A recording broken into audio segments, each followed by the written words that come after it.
Hi everyone.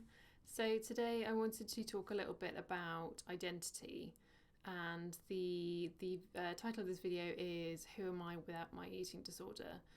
I wanted to call it this because that question comes up such a lot. And actually, I wrote a blog about it a little while ago, and since then it's come up kind of time and time again. So I thought I'd do a video on it as well. But basically, the reason why I wanted to talk about it was because identity is such a huge part of having an eating disorder. And for me, when I had anorexia, it wasn't just something that I had, it wasn't just a diagnosis, it was kind of who I was. It kind of encompassed every part of my life. And I kind of always say that if I had a business card at the time, that would have been on it.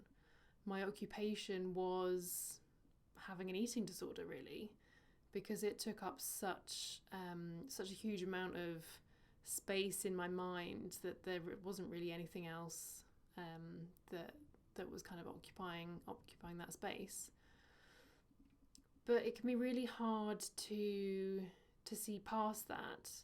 And actually, when it comes to recovery and the idea that identity might not be there anymore, that actually there's an opportunity to kind of expand your identity past just having an eating disorder.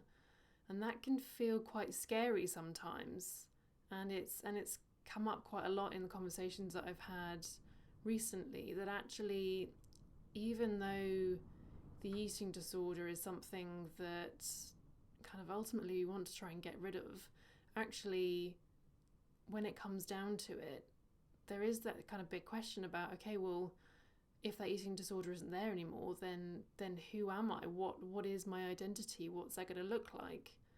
And that can feel quite overwhelming, and that's totally normal. But what I want to kind of share is that actually there are so many possibilities of what could kind of fill that space, and actually it doesn't need to feel quite so overwhelming. And actually it can be kind of maybe even a fun process of discovering or even kind of rediscovering who you are without that kind of eating disorder label. Because essentially that's what it is, and that's what I felt, that once I was diagnosed, I had this kind of whopping grey label on me, and I was kind of branded as this person with an eating disorder, and that's kind of why it became such a big part of my life. And we have those kind of labels in all sorts of areas of our lives, whether it's mother, sister, daughter, girlfriend, kind of the anxious person, the quiet one, the naughty one, whatever it is. We all have these labels that we carry around in life, and that we either kind of assign to ourselves or we're assigned by others. And certainly for me, when I was labelled as anorexic, I kind of took that label and then lived up to it, because I wanted to show people that I could be the best possible anorexic they'd ever seen, being the kind of perfectionist and control freak that I am. But actually it doesn't have to be that way, and actually we don't have to take so seriously the stories that kind of come with those kind of labels. That actually, that if you're branded as the kind of the naughty kid in class when you're 6 years old, and then lo and behold that child kind of continues to be the naughty one as they grow up, that's because they've kind of believing all these and kind of living up to the expectations around those labels. But actually there's nothing to stop us from kind of taking a step back and reassessing what we want that to look like or not to look like. And so actually when it comes to eating disorders, although there's kind of an expectation to live up to that label in a certain way, we don't have to. And actually we don't have to carry that label around forever by any means.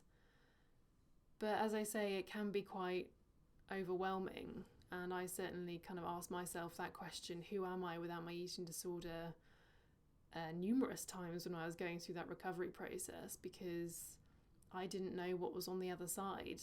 I didn't know what was going to kind of replace that label. But actually, there are so many endless possibilities that can kind of come in afterwards. And actually, it's, as I say, it can be a kind of more enjoyable process if we let it.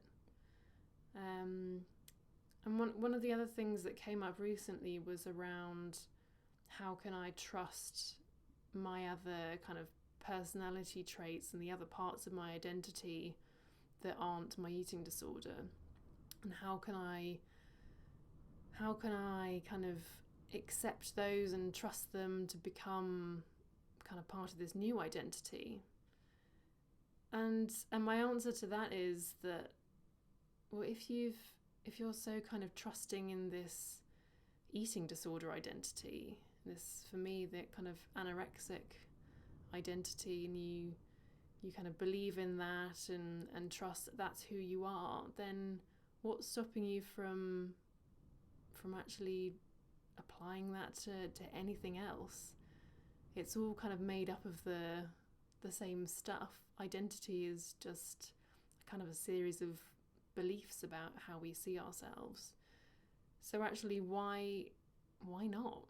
Why not kind of trust in the other aspects of your life, your personality, your identity that might have been kind of left by the wayside while you've been so kind of focused and concentrating on the eating disorder. So actually opening your mind to that possibility, and actually just kind of almost breaking it down a little bit so it doesn't feel quite so overwhelming. So that's what I kind of found helpful in the process of rediscovering my identity. And actually, I'm kind of still doing that now, and our identities are not fixed. They're changing all the time. They change every minute of every day. So actually, it's not really a kind of a huge grand decision that we have to make about who we're going to be if we're not going to be this kind of person with an eating disorder. Actually, it can change and evolve all the time, every day, if we want it to.